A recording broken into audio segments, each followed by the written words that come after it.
সন্ধিবদ্ধ শব্দে ওকার থাকলেই বিসর্গ দেব। ওকার থাকলেই আমরা বিসর্গ দেবো। দেখো শব্দের মধ্যে ওকার যেখানেই থাকবে আমরা তার বদলে কি দেবো? বিসর্গ। তাহলে আমরা লিখলে কি হবে? ত প আর ব দন্ত ন, তাহলে ওকারের বদলে আমরা বিসর্গ দিলাম। তপ যোগ মন। একই রকম ভাবে তীর যোগ ধান, তিরোধান। সদ্যজাত, সদ্য যোগ জাত। অধমুখ, অধ যোগ মুখ। সরজ, সর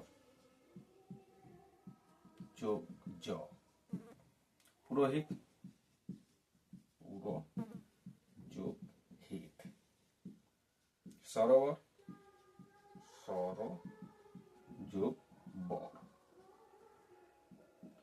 এই তিনটি তোমরা নিজেরা করবে এবং কমেন্টে আমাকে জানাবে। ধন্যবাদ।